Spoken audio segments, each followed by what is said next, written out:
selamat pagi saudara yang diberkati di dalam nama Tuhan Yesus Kristus. Jumpa lagi pada pagi hari ini. Gracia Hope Compassion Channel, di dalam saluran channel ini saudara, kita akan menikmati berkat Tuhan bersama-sama merenungkan firman Tuhan.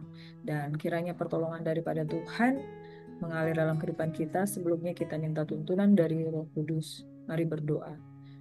Terima kasih Tuhan, terpujilah nama Tuhan Yesus Kristus yang menjadikan langit dan bumi dan segala isinya, yang menganugerahkan kami hikmat, pengetahuan, dan biarlah pengenalan akan Tuhan lewat firman-Mu menjadi kekuatan di dalam kehidupan kami. Kami mau sambut kebenaran firman-Mu pada pagi hari ini dengan ucapan syukur. Dalam nama Yesus, kami buka hati kami untuk firman-Mu. Haleluya. Amin. Bapak Ibu Saudara yang diberkati oleh Tuhan Yesus Kristus, kita akan mendengarkan firman Tuhan, membaca merenungkannya dari Kitab 2 Korintus 13, pasal terakhir dari Kitab 2 Korintus. Demikianlah firman Tuhan dengan tema dibenarkan oleh kasih, diuji oleh iman. Nah, saudara, saya suka dengan ayat kunci dari 2 Korintus 13 ayat yang kelima. Ujilah dirimu sendiri, apakah kamu tetap tegak di dalam iman. Selidikilah dirimu, apakah kamu tidak yakin akan dirimu bahwa Kristus Yesus ada di dalam diri kamu. Sebab jika tidak demikian, kamu tidak tahan uji. Nah, Bapak Ibu Saudaraku yang diberkati, ujian yang terbaik adalah menguji diri sendiri. Jangan tunggu pencobaan, masalah kehidupan yang menguji kita, tetapi kita menguji diri kita sendiri. Dalam kitab Mazmur, Daud berkata, ujilah aku Tuhan, cobalah aku Tuhan, selidikilah akan aku. Nah, saudaraku yang diberkati, dari 2 Korintus 13 ini, surat Paulus sebagai penutup yang penuh dengan pergumulan, karena dia berkata di dalam 2 Korintus 12 bahwa cukuplah kasih karuniaku bagimu.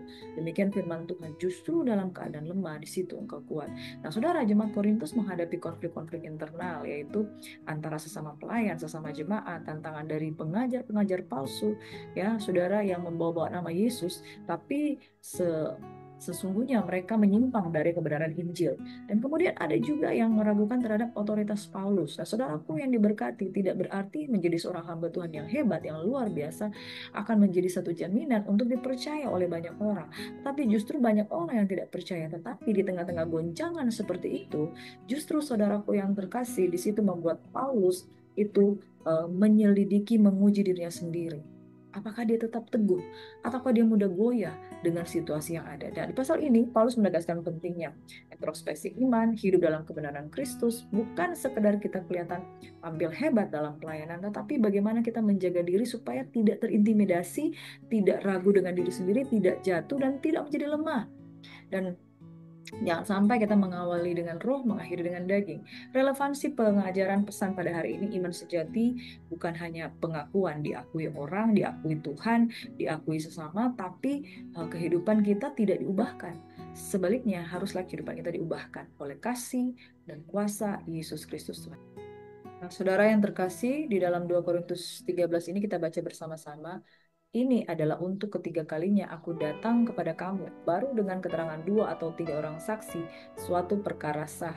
Kepada mereka yang di masa yang lampau berbuat dosa dan kepada semua orang lain telah kukatakan terlebih dahulu, dan aku akan mengatakannya sekali lagi, sekarang pada waktu aku berjauhan dengan kamu, tepat seperti pada waktu kedatanganku kedua kalinya. Kepada mereka yang di masa lampau berbuat dosa dan kepada semua orang lain telah kukatakan terlebih dahulu, dan aku akan mengatakannya sekali lagi, sekarang pada waktu aku berjauhan dengan kamu, tepat seperti pada waktu kedatanganku kedua kalinya, bahwa aku tidak akan menyayangkan mereka pada waktu aku datang lagi. Karena kamu ingin suatu bukti bahwa Kristus berkata-kata dengan perantaran aku, dan ia tidak lemah terhadap kamu, melainkan berkuasa di tengah-tengah kamu. Karena sekalipun ia telah disalibkan oleh karena kelemahan, namun ia hidup karena kuasa Allah. Memang kami adalah lemah di dalam dia, tetapi kami akan hidup bersama-sama dengan dia untuk kamu karena kuasa Allah. Ujilah dirimu sendiri, apakah kamu tetap tegak di dalam iman. Selidikilah dirimu, apakah kamu tidak yakin akan dirimu, bahwa Kristus Yesus ada di dalam diri kamu. Sebab jika tidak demikian, kamu tidak tahan uji. Tapi aku harap bahwa kamu tahu bahwa bukan kami yang tidak tahan uji. Kami berdoa kepada Allah agar kamu juga jangan berbuat jahat, bukan supaya kami ternyata tahan uji, melainkan supaya kamu ini boleh berbuat apa yang baik, sekalipun kami sendiri tampaknya tidak tahan uji. Karena kami tidak dapat berbuat apa-apa melawan kebenaran, yang dapat kami perbuat ialah untuk kebenaran. Sebab kami bersuka cita apabila kami lemah, dan kamu kuat, dan inilah yang kami doakan, yaitu supaya kamu menjadi sempurna. Itulah sebabnya sekali ini aku menulis kepada kamu ketika aku berjauhan dengan kamu, supaya bila aku berada di tengah-tengah kamu, aku tidak terpaksa bertindak keras menurut kuasa yang dianugerahkan Tuhan kepadaku untuk membangun dan bukan untuk meruntuhkan. Nah, saudara lihat di dalam ayat yang ke-10, di sini Paulus betul-betul diuji. Apakah dia akan bersikap tegas, keras kepada umat Tuhan yang dia layani di sana. Tetapi dia belajar untuk menguasai dirinya begitu rupa dan menguji dirinya, bahkan dia mengajak mereka untuk menguji diri sendiri. Nah, di dalam ayat yang ke-11 hingga ayat 13, salam akhir, akhirnya saudara-saudaraku bersukacitalah. Usahakanlah dirimu supaya sempurna. Terimalah segala nasihatku, hati sepikirlah kamu, dan hiduplah dalam damai sejahtera, maka Allah sumber kasih dan damai sejahtera akan menyertai kamu. Berilah salam kepada seorang dengan yang lain dengan cium yang kudus. Salam dari semua orang kudus kepada kamu. Kasih karunia Tuhan Yesus Kristus dan kasih Allah dan persekutuan Roh Kudus menyertai kamu sekalian. Saudara, yang pertama kita harus belajar di sini adalah menguji dirimu sendiri. Kalau kita menguji diri sendiri, bukankah itu jauh lebih baik? Supaya dengan demikian kita menjadi lebih bijaksana terhadap diri sendiri. Kalau kita tidak menguji diri sendiri, maka situasi akan menguji kita, persoalan yang akan menguji kita. Ya, Paulus mengajak jemaat Korintus dan kita juga, saudara, menjadi pelajaran bagi kita untuk melakukan pemeriksaan. Jadi seperti penyakit harus check and recheck. Apakah benar nggak sih Kristus itu benar hidup dalam kamu? Jadi iman itu bukan sekedar ritual keagamaan atau pengetahuan, tapi punya relationship pribadi dengan Tuhan. Uji diri kita sendiri. Apakah saya betul-betul mencintai Tuhan? Apakah saya betul-betul ada Yesus di dalam diri saya? Lalu yang berikutnya, apakah buah roh nyata dalam kehidupanmu? Perhatikan saudara, kalau buah kita tiap hari marah, emosi, kecewa, sakit hati, iri, dan dengki, maka jangan-jangan kehidupan kita itu nggak ada buah roh dalam hidup kita. Dan berikutnya, apakah kita lebih sibuk menilai orang lain ya daripada menguji diri sendiri? Firman Tuhan katakan, balok di selumbar matamu itu menutupi matamu, tetapi di jauh sana kita melihat banyak sekali tunjuk jari telunjuk menunjuk orang lain, 4 jari menunjuk ke kita sendiri. Kita menunjuk-nunjuk orang lain, padahal mungkin kita punya kesalahan jauh lebih banyak dari orang lain.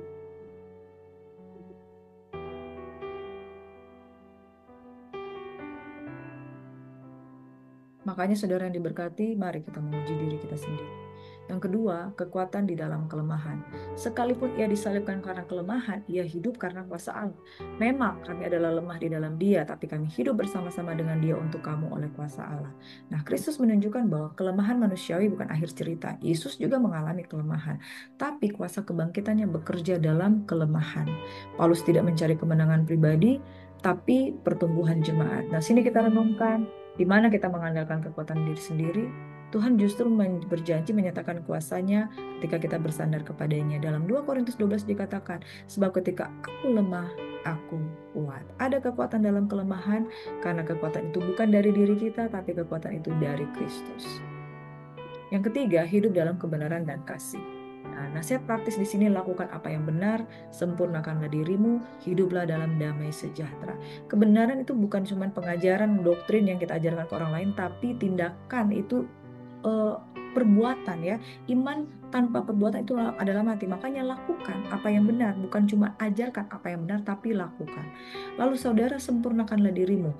Bapa adalah sempurna, karena itu harusnya kamu sempurna. Kita nggak mungkin punya cita-cita membangun rumah kalau kita tidak punya gambaran yang sempurna. Kita nggak mungkin membangun satu rumah kalau gambar kita hanya fondasi. Makanya orientasi kita harus pada kesempurnaan. Karena di dalam kesempurnaan ada tindakan untuk membangun. Tanpa kesempurnaan, tanpa gambaran yang sempurna, kita tidak punya tuntunan. Kita mau jadi apa? Kita mau bertumbuh, mau jadi apa?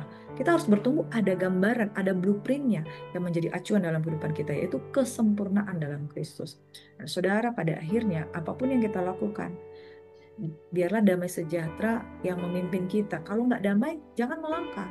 Berarti Roh Kudus tidak ada di sana, bekerja di sana. Kasih Kristus itu harus jadi pemersatu. Renungkan, apakah hubungan kita dengan sesama mencerminkan kasih Kristus? Kebenaran tanpa kasih adalah kekerasan. Kasih tanpa kebenaran adalah kompromis. Pada akhirnya saudara, mari tetap teguh dalam anugerah kasih karunia Tuhan Yesus Kristus, kasih Allah, persekutuan Roh Kudus menyertai kamu sekalian. Saudara, mungkin ayat ini perkataannya kayak basa-basi dan lain sebagainya, tapi ini mengandung kuasa. Ketika the grace of the Lord Jesus Christ dan the agapao dari Bapa dan persekutuan dengan Roh Kudus menyertai kita, maka tidak ada satupun yang dapat menggagalkan kita. Kasih karunia, wah, the grace of God itu kelimpahan providensia, pertolongan Tuhan itu Tuhan berikan dalam kehidupan kita, dan kasih Allah itu seperti perisai yang melindungi kita. Apalagi persekutuan dengan Roh Kudus, kita itu persekutuan dengan Roh Kudus itu kita tidak melangkah sendiri, itu kekuatan untuk hidup kudus. Amin. Mari panggilan untuk bertindak, ujilah hati, andalkan kuasanya, bukan kekuatan sendiri, hidup dalam kebenaran dan kasih, membangun sesama dan iman yang sejati, akan terlihat dari buahnya kerendahan hati, ketergantungan pada Tuhan dan kasih yang nyata. Mari kita berdoa.